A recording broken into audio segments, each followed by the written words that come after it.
eboto bandeko nanga bolimbi si tozana ndeko azana telefone awa ndeko na telefone nga naza komona yo penza te mais soki ozali zwa maloba avant que nga na continuer na chapitre 68 verset 7 place tozali ndeko na telefone maloba pa na yo Matondo. En tout cas, ils ont eu sous un bon passe à Zongi. Vraiment, Mbuta Zambouana. Mission avec qui est au Mingi. Et nous, parce que ça passe à Mingi. Il y a Moukolo. Il y a une émission Awa, il y a Code Noir. Je connais Code Noir, Bolimbola, Magame Bele, et Moutuya. Mais, au moment là, l'exemple, il y a Moukolo, ils ont un Bakimbangiste.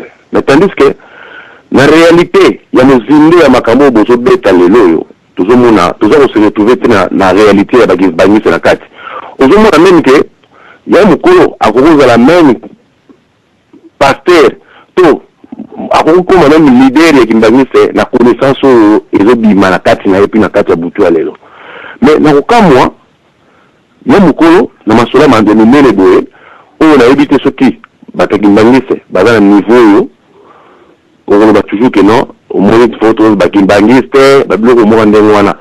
Ba Bible oui. Bible tu dis que balobi ezalo la ba elio so plateau ezana soso ya kitoko penye ezana ngala kalolia. Mais mutako mi pembe na yo abwakela ngo krasha. So riboli misala na liloba wana. Siko olia yango to oliate. Donc Bible quelque part ezala mambo kitoko na kati. Mais ezalo aussi na ba krasha o singa fukolongola yango. Mais je vais presque nous devons commencer à voir nos Saint-Francisco, ma kitoko boye na Bible na kati. Et je fais ça des ordres na kati. Il y a un petit peu de maloba ya ndeko dompe à lobby les professeurs ou à pays biso na butu les autres ndé koti makasi. Biso ba koko na biso ba yebaka kotonga mena ko bomate. Ba yebaka kosala na ko bomate. Donc invention d'abord qui fait que faut battre la est bala no yiba ba coltan faut ko boma ba million ko violer ndenge mo ko pesi ba combo bengi ba tuana ba kana ba kadame na ba kadame ba chef spirituel ya personne qui mbangise bazo mon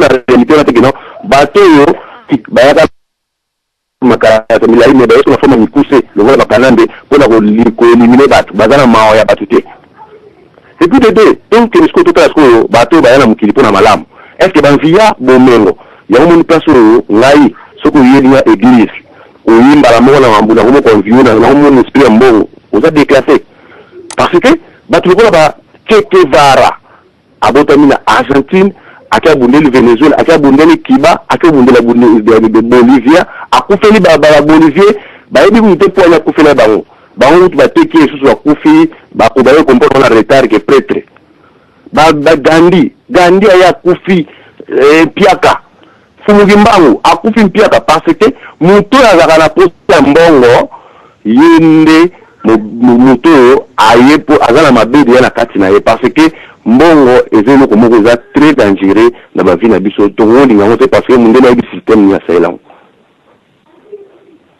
ba papa na ngai vraiment ya mukolo be mission ko ezali très kitoko mais bozo saka biso susu na ba Bible wana te parce que quelque part bozo beta masola kitoko mais tant bozo ko tsango susu ke Bible que zo pesa mo vertige na mutu boso sol saba congolais makamunde ngezali et puis na boso ngai kutuna mito ya rosi natake yo ozo ata papa muya mukolo ozwa responsable ya kimbangizi mais wana expliquer bango réalité il kamulini fumu kimbango ela ki po bango bazo comprendre ngote en tout cas matondo na émission kulutu zambona tuzakola